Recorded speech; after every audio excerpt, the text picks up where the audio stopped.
Howdy y'all, Jackson here with Ictric Studios, and I'm back with another episode of Death Penalty. We are currently sitting at a 1-6 record as we head into Week 10, so let's just head into our recruits, since some have actually signed now, heading into this period. First up, defensive end Roosevelt Pearson has signed. Defensive tackle Steven Swan has signed.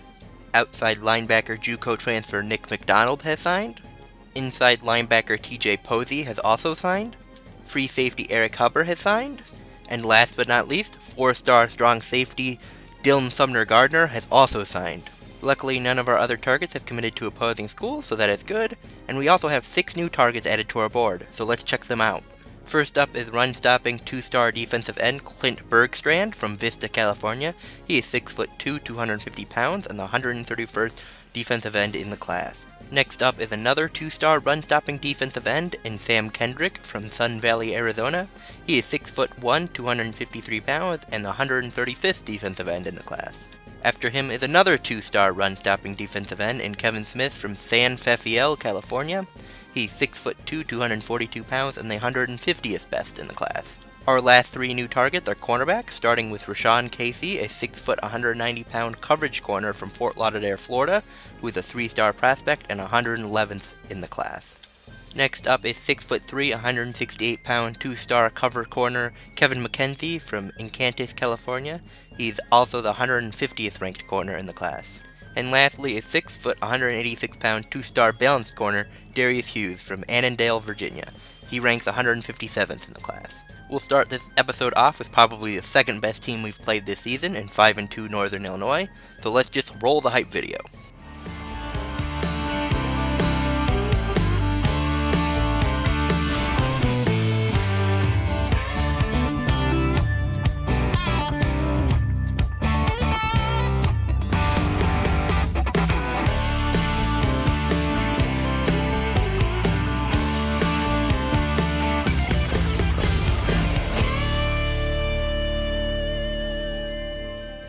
Hello and welcome to DeKalb, Illinois, as the Northern Illinois Huskies will be taking on the Idaho Vandals. NIU would get the ball to start the game, and Keith Harris would take this handoff up the middle for 12. Matt McIntosh would then throw his first pass of the day, connecting with Angelo Sebastiano for 9. Harris would then get the ball again, taking up the middle before cutting out into the open field for the 63-yard score to start off the game. NIU would get the ball back quickly, and McIntosh would find Luke Eakes for a first down. However, they would quickly find themselves in a 3rd and long, but McIntosh would find a wide-open Harris from out of the backfield, who'd then find his way to pick up the first. Their offense, however, would stall, leading to this field goal. Lee Washington looks to jumpstart the Vandal offense as they face an early 3rd and long, as he hits Elgin Morris for the first. Ronnie Allstott, who is leading the Vandal run game as Terrence Mills is still out with injury, would pitch out to Mike Lynch, who'd find his way just about for the first down. Alston would then take the sneak across for the first. They'd then go right back to the triple option as Alston would pitch out to Lynch yet again, and he'd pick up 5. On 2nd down, Nathan Moore would get the handoff up the middle, and he'd rumble his way to an 18-yard gain. The offense would then stall, leading to this field goal attempt, but it would fall short. The Huskies would now get the ball back, and McIntosh would hit Galloway over the middle, but there'd be a flag on the play. And it would be for clipping, negating the previous play. They'd come right back with a similar concept, but McIntosh would not see the linebacker over the middle, and the pass would be picked off. After a loss on first, the Vandals look to utilize their 2-minute offense as Alston takes his keeper for 5. Washington would come in on 3rd and hit Cedric Henderson for 16, who'd then get himself out of bounds. He'd then come out throwing again, but his pass would be off target, being picked off by the Huskies' defense. McIntosh would come out looking to pass, but nobody would break open, forcing him to run for it, and it would work out as he'd pick up the first down. He'd then follow that up by finding Tommy Lee Lewis, who'd then find his way for another first down. He'd then drop back and hit Sebastiano over the middle for 21. With the clock running out, they would attempt this field goal to close out the half, but it would stay wide left. Idaho now looks to get things going to start the second half, as Alston gets his pitch out to Adam Miles for 8. He'd then take this keeper across the line to move the chains. Then Moore would get the handoff, and he'd slip a couple tackles as he makes his way forward for 13. Moore would then get it again, and he'd make his way down towards another first, but there'd be a flag on the play. Luckily for them, it'd be for a face mask, attacking on an additional 15 yards and giving the Vandals another first down. The Vandals would then stick to the option play, as Alston would get the pitch out to Miles into the open field, who'd then finish the run for the 27-yard touchdown. They'd get the ball back after a defensive stop and look to at least tie things up, as Lynch would get the pitch out and hustle his way down to the Husky 45. Unfortunately, they'd quickly find themselves in a third down, and the pitch out to Miles would pick up only one, bringing up a fourth down. Washington would then trot himself out onto the field on fourth down, and throw a strike to Morris to keep the Vandals' drive alive. However, they would find themselves right back in another third, and Moore would take this handoff up the middle but come up just short. They'd not be deterred though, as Alston would take the sneak across the line easily for the first. Finally though, they just had to take their points. Faced with another fourth down, they'd kick this field goal to tie things up. They'd then get the ball back again with just over a minute to go, looking to break the tie as Alston would take this keeper for 4. Moore would then get the handoff and find a big hole, picking up 19 on the run. 2 plays later, Alston would take this option keeper forward for 8. Moore would then get another handoff, and almost immediately find himself in open field, as he runs his way down inside the Husky 10. NIU would attempt to ice the kicker, but this short kick would easily go through, for the Vandals' second win of the season. Idaho wins it 13-10 to move to 2-6 on the season. We now move into Week 11, as the 2-6 Idaho Vandals are taking on the 3-6 New Mexico State Aggies. Roll the hype video.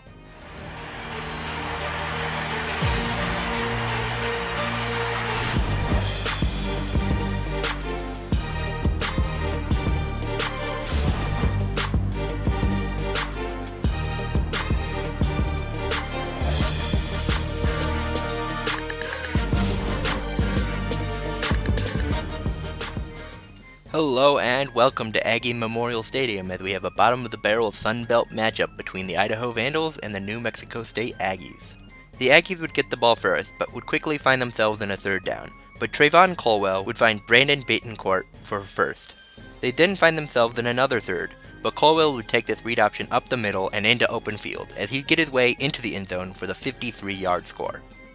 The Vandals would now get the ball, and on second down, Nathan Moore would take it up the middle for the first. Moore would then get the ball again, but only pick up a couple, but there'd be a flag on the play. And it would be for a face mask, giving the Vandals a first down and 15 yards. On the new set of downs though, Terrence Mills' pitch would be tipped, sending it flying well off target, and being recovered by the Aggies. Faced with almost an immediate third down, Betancourt would take this handoff and find his way into the Vandals' red zone. Colwell would then drop back and hit Joseph Matthews, who'd find his way forward for 8. He'd then take this read option into the end zone to go up 14. Idaho looks to cut into this deficit as Adam Miles gets the pitch out for 5. Mills would then keep it on this option keeper, picking up 10 and the first. They'd then find themselves in a third and long, and Lee Washington would come in to throw, but his pass would be off target, being picked off by the Aggies defense and returned all the way for the score. Now down by 21 before even the first quarter is up, Moore would get the handoff, picking up 13. 3 plays later on third down, he'd get it again, but he'd come up just short of the first. Down 21, the offense needs to score though, so Mills would take this quarterback sneak across the line for the first.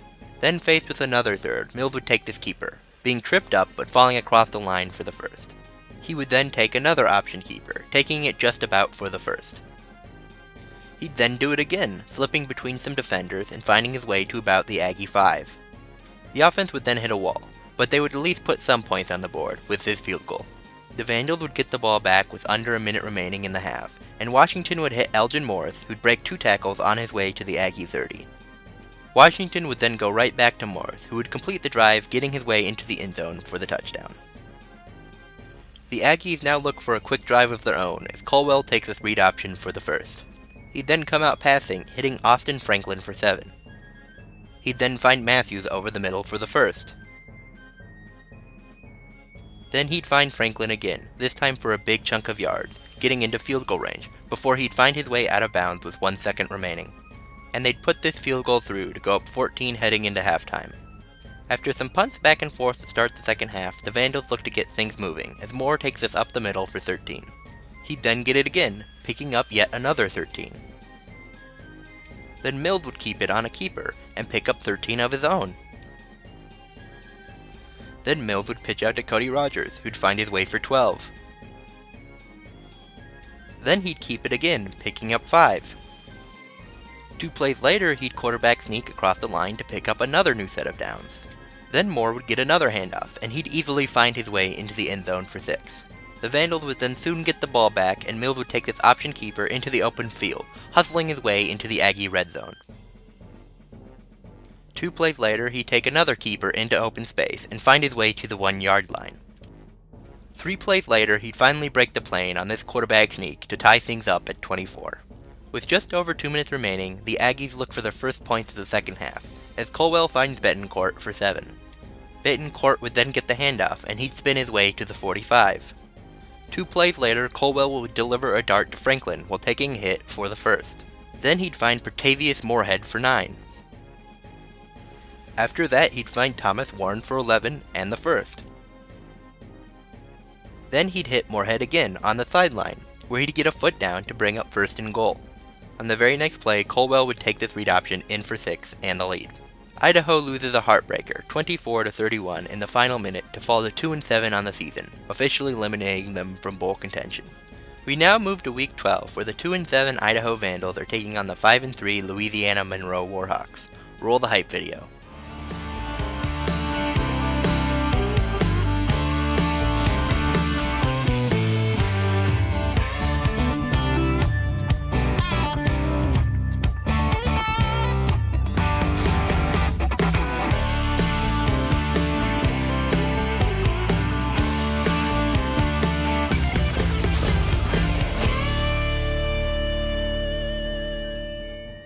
Greetings, comrades, and welcome to Moscow as the Idaho Vandals are taking on the ULM Warhawks.